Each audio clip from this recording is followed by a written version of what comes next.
Now when it comes to looking at the foot in a plie and a grand plie, we first need to look at the mechanics of the foot, and understanding how the foot should move can make a massive difference to your depth of plie. A lot of people have been told that they've got short Achilles or if they have a really brittle jump, and I find most of the time this is due to them trying to brace the foot, trying not to roll when they're going into a plie. Now we don't want to be hugely pronated when we go into a plie, but it is important that there is some squish in the foot. So I'm going to explain that a little bit here with this foot model. When we're standing in neutral, the foot should be nicely relaxed but in neutral. Some people, it flops into complete pronation. Some people, it's overly lifted into supination. So we're going to work in our exercises after the assessment on mobilizing the foot so that it can rest in neutral.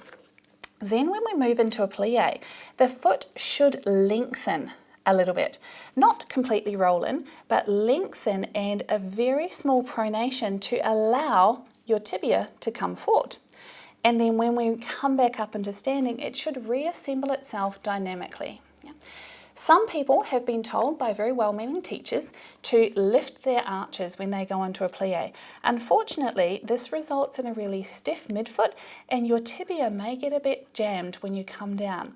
A lot of students describe compression at the front of their ankle, limiting their plie, rather than a stretch up the back. So it's very important when we assess them to see where the restriction actually is.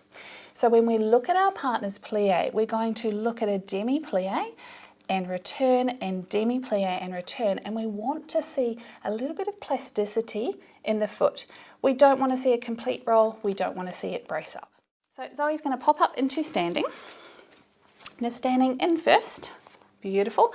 Thinking of really nicely placing the pelvis, rotating the thigh bones in the socket, then just going into a demi plie and thinking of melting, that's it, and see if you can imagine that foot lengthening long ways, beautiful, and then come back up into first. And again, plie, and you want to see the foot lengthen, the arch will squash down a little, then as she comes back up into first, she's using her deep rotators to reassemble the foot without any gripping through here. Some common problems that you might see if you let them really collapse down, and plie down there with a rolled in foot, we don't want to see this. And then some people, as they straighten, will leave the foot in pronation. That's going to lead to a lot of load around this part of the foot and also can give you compression on the outside of the ankle. Some people, if they're trying not to do that, can overly supinate. So if you brace up the arches, try and go into your plie, it feels a bit stuck and awful, and they'll often feel compression through the front or just a lack of bounce or lack of squish at the end. So just doing a nice one again, feeling the foot lengthen nice and juicy, and then come back up.